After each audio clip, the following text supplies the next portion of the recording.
O livro de Urântia documento 4. A relação de Deus como universo. O Pai universal tem um propósito eterno em relação aos fenômenos materiais, intelectuais e espirituais do universo dos universos. Propósito este que ele está cumprindo ao longo de todo o tempo. Deus criou os universos pela sua própria vontade, livre e soberana, e criou-os de acordo com o seu propósito onisciente e eterno. É questionável que alguém, exceto as deidades do paraíso e os seus coligados mais elevados, realmente saiba muita coisa sobre o propósito eterno de Deus. Até mesmo os cidadãos excelsos do paraíso têm opiniões bastante diversas sobre a natureza do propósito eterno das deidades. É fácil deduzir que o propósito de criar o universo central perfeito de Avona haja sido puramente uma satisfação de natureza divina. Avona pode servir como modelo original de criação para todos os outros universos e como aprendizado final para os peregrinos do tempo,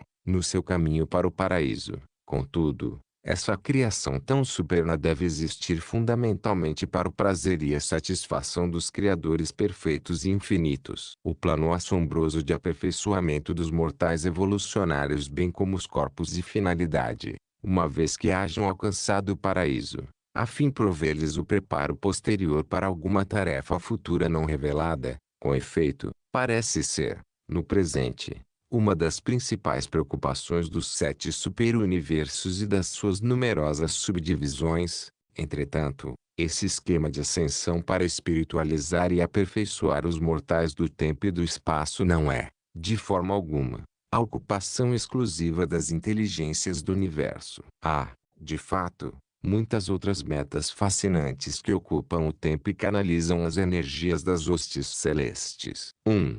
A atitude do Pai para com o universo. Durante muitas épocas, os habitantes de Urântia vêm interpretando erroneamente a providência de Deus. Há uma providência divina operando no vosso mundo. No entanto, ela não é o ministério material, pueril e arbitrário que muitos mortais conceberam que fosse. A providência de Deus consiste nas atividades entrelaçadas dos seres celestes e dos espíritos divinos, os quais, de acordo com as leis cósmicas, trabalham incessantemente para a honra de Deus e para o avanço espiritual dos seus filhos no universo. Acaso não podeis avançar nas vossas concepções sobre o trato de Deus com o homem, até aquele nível no qual reconhecereis que a palavra de ordem do universo deve ser progresso? Durante longas idades, a raça humana tem lutado para chegar ao seu estado atual. Ao longo de todos esses milênios, a providência tem colocado em prática o plano de evolução progressiva. Esses dois pensamentos não são opostos na prática,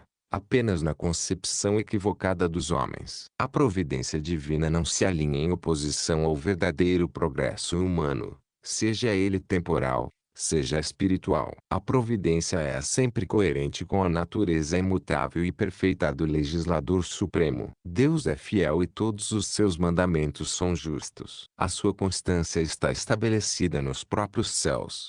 Para sempre, ó Senhor, a tua palavra estabeleceu-se nos céus. A tua fidelidade é para todas as gerações. Tu estabeleceste a terra e ela permanece.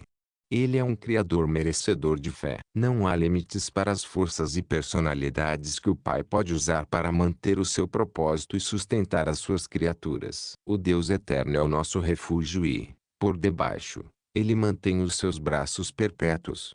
Ele, que mora no lugar secreto do Altíssimo, habitará sob a sombra do Todo-Poderoso. Olhai, aquele que nos guarda não cochilará nem adormecerá.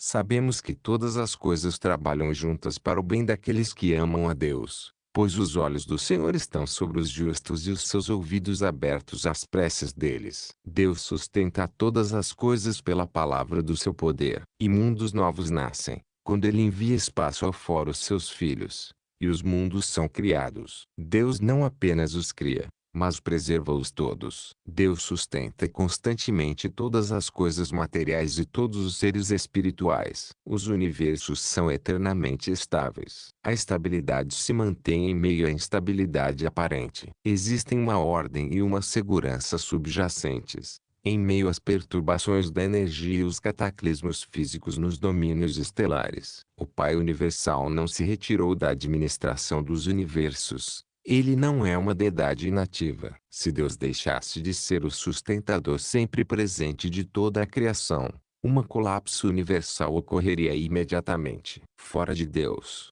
não haveria uma coisa tal como a realidade. Neste momento mesmo, bem como durante eras remotas no passado e no futuro eterno, Deus continua como sustentador. O alcance divino estende-se ao redor do círculo da eternidade. Não se dá cor ao universo como a um relógio, para que funcione por um tempo até cessar de funcionar. Todas as coisas estão sendo constantemente renovadas. O Pai distribui incessantemente a energia, a luz e a vida. O trabalho de Deus é tão real e prático quanto espiritual. Ele estende o norte sobre o espaço vazio e suspende a terra sobre o nada. Um ser da minha ordem pode descobrir a harmonia última e detectar uma coordenação profunda e ampla nos assuntos rotineiros da administração do universo. Muito do que parece ser desconectado e fortuito, para a mente mortal, mostra-se ordenado e construtivo à minha compreensão. No universo, entretanto, ocorrem muitas coisas que eu não compreendo plenamente. Por muito tempo tenho estudado as forças,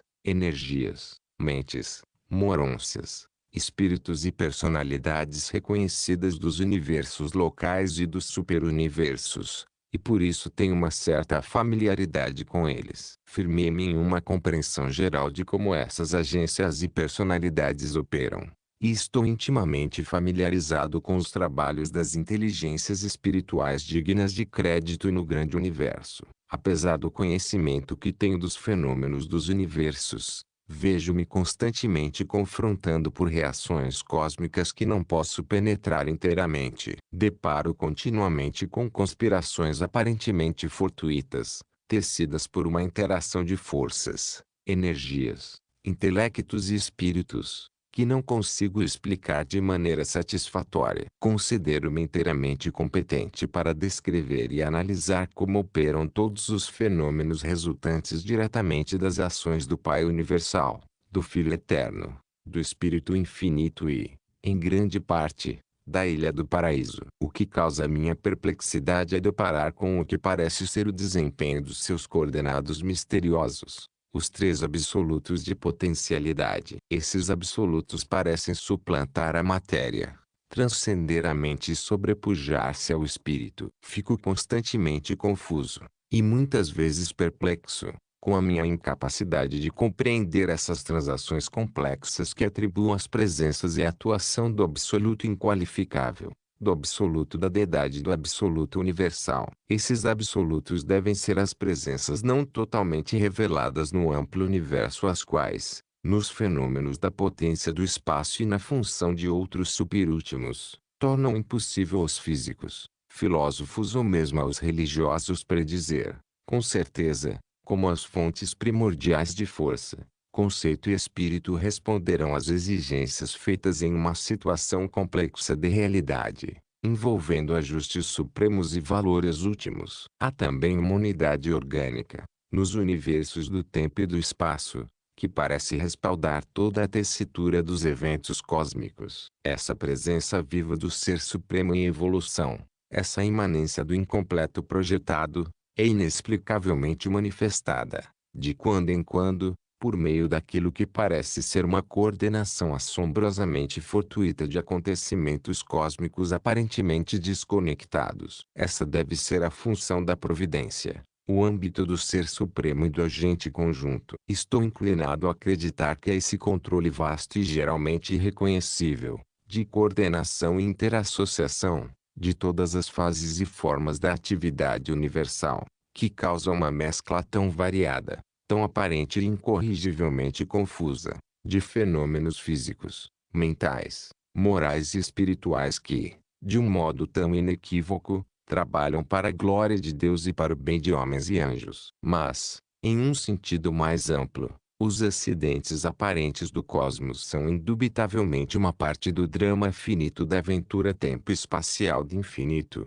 na sua eterna manipulação dos absolutos. 2. Deus e a natureza. A natureza é, em um sentido limitado, a vestimenta física de Deus. A conduta, ou ação de Deus, é, qualificada e provisionalmente, modificada pelos planos experimentais, pelos modelos evolucionários de um universo local, constelação, sistema ou planeta. Deus atua de acordo com uma lei bem definida, invariável e imutável, em todo o amplo e cada vez mais vasto universo mestre, mas ele modifica os modelos da sua ação, de modo a contribuir para a conduta coordenada e equilibrada de cada universo, constelação, sistema, planeta e personalidade, de acordo com os objetivos, metas e planos locais dos projetos finitos para o desdobramento evolucionário. Por conseguinte, a natureza, como o homem mortal a compreende, representa o fundamento de respaldo e o suporte fundamental para uma deidade imutável e para suas leis invariáveis,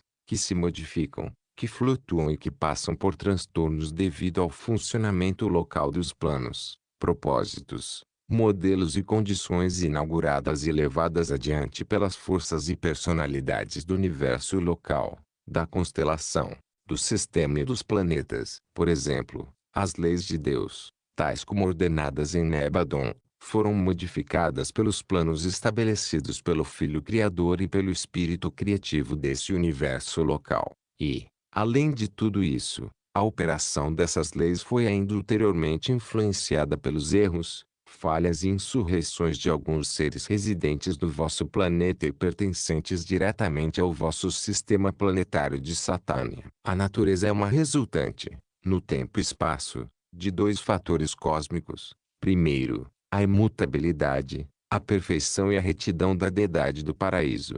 E, segundo, os planos experimentais, os tropeços nas execuções, os erros de insurreições, a incompletude no desenvolvimento e imperfeição de sabedoria das criaturas exteriores ao paraíso, das mais altas às mais baixas. A natureza, portanto, traz um vínculo de perfeição, uniforme, imutável, majestoso e maravilhoso, que vem do círculo da eternidade. Mas, em cada universo, planeta e vida individual, essa natureza é modificada, qualificada e desfigurada casualmente pelos atos, erros e deslealdades das criaturas dos sistemas e dos universos evolucionários. E é por isso que a natureza tem sempre o ânimo mutável e caprichoso, se bem que estável, no fundo, mas que varia de acordo com os procedimentos vigentes em cada universo local. A natureza é a perfeição do paraíso dividida pela incompletude, pelo mal e o pecado dos universos inacabados. Esse quociente expressa, assim, tanto do perfeito quanto do parcial, tanto do eterno quanto do temporal. A evolução contínua modifica a natureza fazendo aumentar o seu conteúdo de perfeição do paraíso e reduzindo o conteúdo de mal, de erro e de desarmonia na realidade relativa. Deus não está pessoalmente presente na natureza, nem em nenhuma das forças da natureza, pois o fenômeno da natureza é uma superimposição das imperfeições da evolução progressiva e, algumas vezes, das consequências da rebelião insurrecionária, sobre os fundamentos da lei universal de Deus, provenientes do paraíso. Do modo como se apresenta em um mundo, tal como o de Urântia, a natureza jamais pode ser a expressão adequada, a verdadeira representação, o retrato fiel de um Deus infinito e onisciente. A natureza, no vosso mundo, é uma requalificação estipulada das leis da perfeição,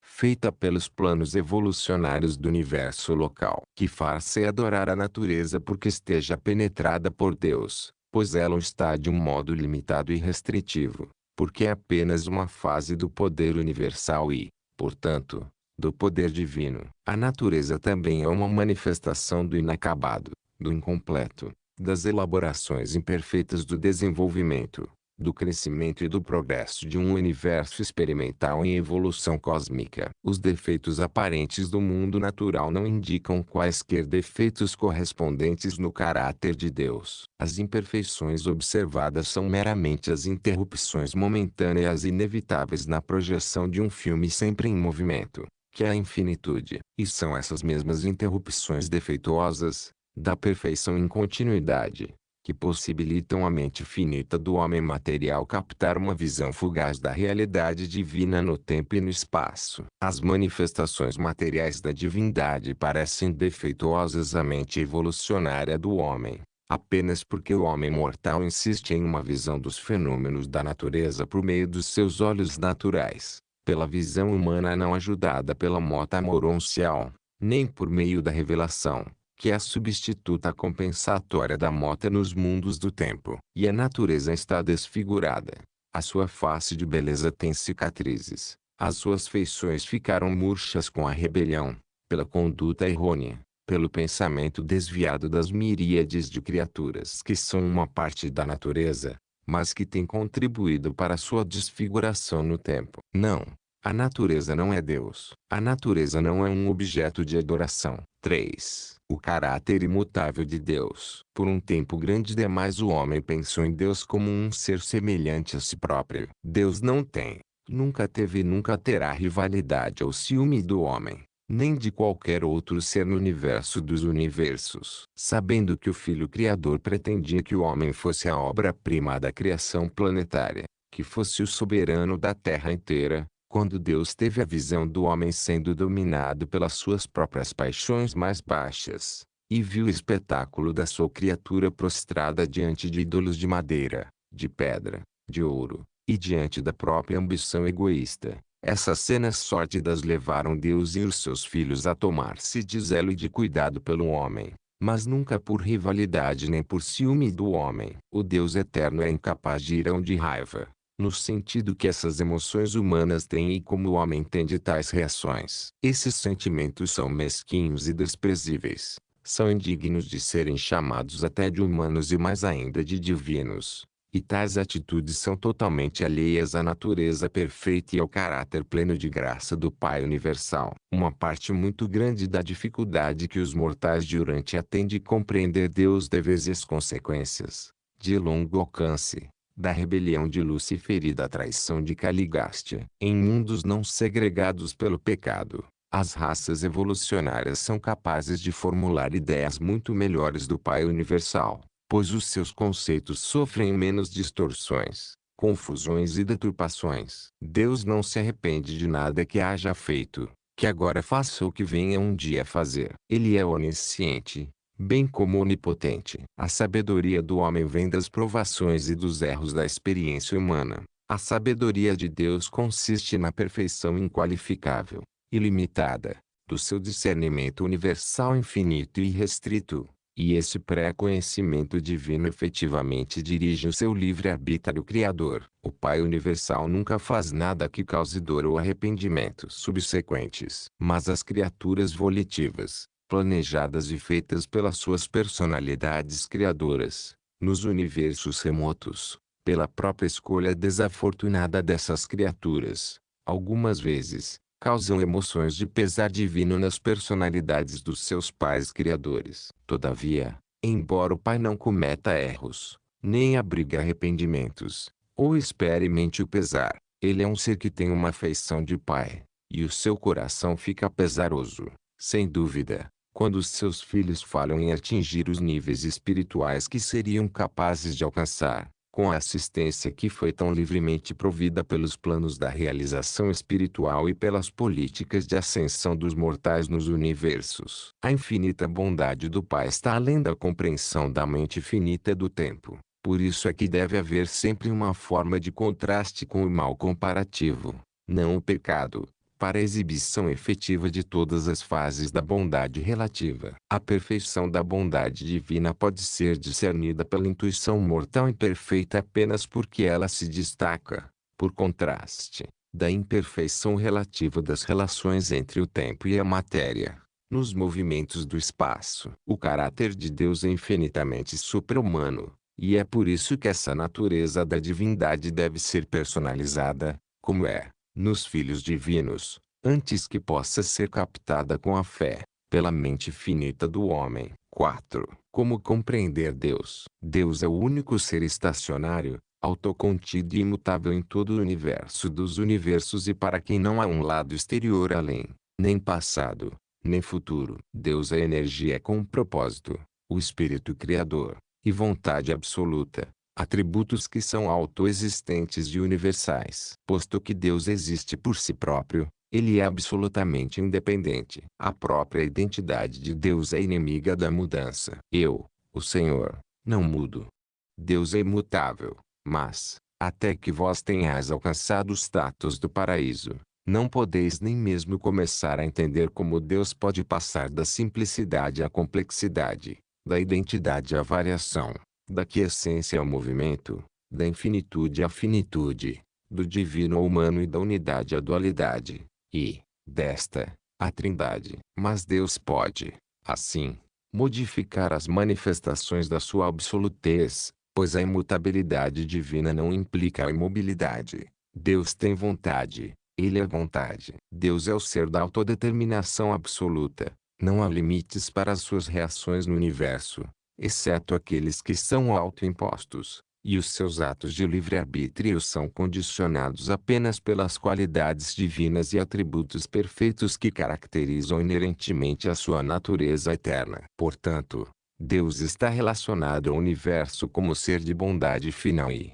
ainda, de vontade livre de infinitude criadora. O Pai absoluto é o Criador do universo central e perfeito e o Pai de todos os outros criadores. Deus compartilha a personalidade, a bondade e inúmeras outras características com o homem e outros seres. A infinitude da vontade, entretanto, é apenas dele. Deus é limitado, nos seus atos criadores, apenas pelos sentimentos da sua natureza eterna e pelos ditames da sua sabedoria infinita. Deus pessoalmente escolhe apenas aquilo que é infinitamente perfeito. Daí a perfeição superior do universo central. E, embora os filhos criadores compartilhem plenamente a sua divindade e até mesmo algumas fases da sua absolutez, eles não estão completamente orientados por aquela finalidade de sabedoria que é a diretriz da infinitude da vontade do Pai. E, por isso, na ordem de filiação dos Michaéis, o livre-arbítrio criador torna-se mais ativo,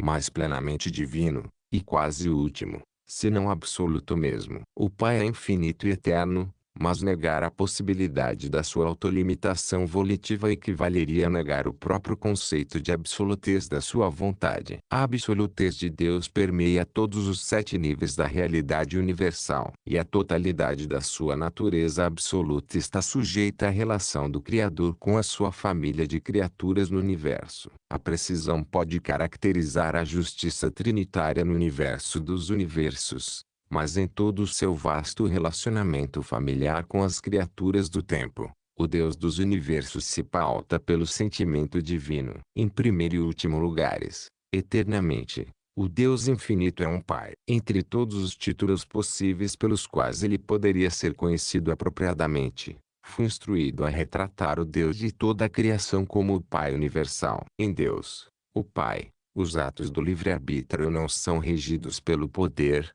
nem guiados apenas pelo intelecto. A personalidade divina é definida como consistindo no espírito e manifestando a si próprio os universos como amor. Portanto, em todas as suas relações pessoais, com as personalidades criaturas dos universos, a primeira fonte e centro é sempre de forma coerente um Pai amoroso. Deus é um Pai no sentido mais elevado do termo. Ele está eternamente motivado pelo idealismo perfeito do amor divino. E essa natureza eterna encontra a sua mais forte expressão e a maior satisfação em amar e ser amada. Para a ciência, Deus é a primeira causa. Para a religião, o Pai universal pleno de amor. Para a filosofia, o único ser que existe por si próprio, não dependendo de nenhum outro ser para existir. No entanto, magnanimamente, ele confere realidade de existência a todas as coisas e a todos os outros seres. Contudo, torna-se necessária a revelação,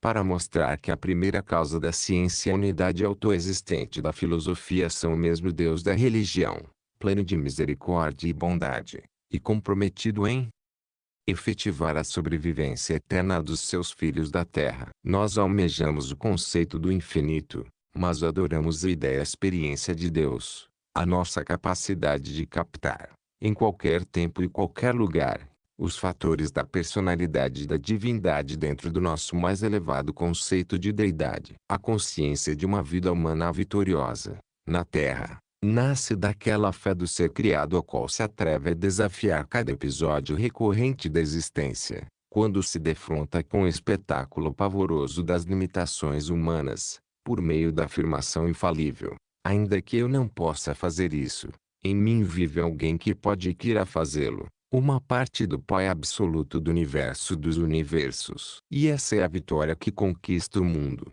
É a vossa própria fé. 5. Ideias errôneas sobre Deus. A tradição religiosa é o registro, imperfeitamente preservado, das experiências dos homens sabedores de Deus das eras passadas. Contudo, tais registros não são confiáveis como guias para a vida religiosa, nem como fonte de informação verdadeira sobre o Pai Universal. Tais crenças antigas têm sido invariavelmente alteradas pelo fato de o homem primitivo haver sido um elaborador de mitos. Em Urântia, uma das fontes principais de confusão a respeito da natureza de Deus provém do fato de que os vossos livros sagrados não foram capazes de distinguir claramente as personalidades da Trindade do paraíso, entre elas próprias, nem entre a deidade do paraíso e os criadores e administradores do universo local. Durante as dispensações passadas, de entendimento parcial, os vossos sacerdotes e profetas não conseguiram estabelecer com clareza as diferenças entre os príncipes planetários, os soberanos dos sistemas, os pais da constelação, os filhos criadores, os governantes dos superuniversos, o Ser Supremo e o Pai Universal. Muitas das mensagens de personalidades subordinadas, tais como os portadores da vida e várias ordens de anjos, têm sido apresentadas, nos vossos registros, como sendo provenientes do próprio Deus. O pensamento religioso de Urântia ainda confunde as personalidades coligadas da deidade, da Trindade, com o próprio Pai Universal, de maneira a dar a todos o mesmo nome. Os povos de Urântia continuam sofrendo a influência de conceitos primitivos de Deus. Os deuses desencadeados na tormenta, que sacudem a terra na sua cólera e que derrubam os homens com a sua ira. Aqueles que infligem o seu julgamento descontente na forma de penúria e de enchentes. Estes são os deuses da religião primitiva, não são os deuses que vivem nos universos e que os governam. Tais conceitos são uma relíquia dos tempos em que os homens supunham que o universo estivesse sob o domínio e o controle dos caprichos de tais deuses imaginários. O homem mortal, entretanto, está começando a dar-se conta de que vive em um reino de relativa lei e ordem, no que diz respeito às políticas administrativas e à conduta dos criadores supremos e dos controladores supremos. A ideia bárbara de apaziguar a um Deus irado, fazendo propiciações para um Senhor ofendido, tentando ganhar os favores da deidade, e tudo isso por meio de sacrifícios e de penitências, ou mesmo pelo derramamento de sangue, é sinal de uma religião totalmente pueril e primitiva, de uma filosofia indigna de uma era esclarecida pela ciência e pela verdade. Tais crenças são extremamente repulsivas aos seres celestes e aos governantes divinos que servem e reinam nos universos. É uma afronta a Deus acreditar, sustentar ou ensinar que o sangue inocente deva ser derramado com a finalidade de conquistar seus favores ou de conjurar uma ira divina fictícia. Os hebreus acreditavam que sem derramamento de sangue não haveria remissão do pecado. Eles não se haviam libertado da velha ideia pagã de que os deuses não poderiam ser apaziguados a não ser pela visão do sangue. Embora Moisés haja trazido um claro avanço ao proibir os sacrifícios humanos e substituí-los, na mente primitiva dos beduínos infantis que o seguiam, pelo sacrifício cerimonial de animais. A outorga de si próprio, feita por um filho do paraíso, no vosso mundo, foi inerente à situação de fechamento de uma era planetária. Não que haja sido necessária ao propósito de ganhar os favores de Deus, mas sim porque era inevitável. Essa doação de si próprio também aconteceu como ato pessoal final de um filho criador, na longa aventura de alcançar a soberania experiencial do seu universo. Que distorção do caráter infinito de Deus não é o ensinamento de que o seu coração paternal, em sua suposta frieza e dureza austeras, não era tocado pelos sofrimentos e infortúnios das suas criaturas, de que a sua misericórdia eterna não seria distribuída senão quando ele visse o seu filho inocente sangrando e morrendo na cruz no Calvário. Mas os habitantes de Urântia hão de libertar-se dos erros antigos e das superstições pagãs, a respeito da natureza do Pai Universal. A revelação da verdade sobre Deus está surgindo, e a raça humana está destinada a conhecer o Pai Universal, em toda a sua beleza de caráter e graça de atributos que o Filho Criador tão magnificamente descreveu, ao residir em Urântia, como o Filho do Homem e Filho de Deus, apresentado por um conselheiro divino de Uversa,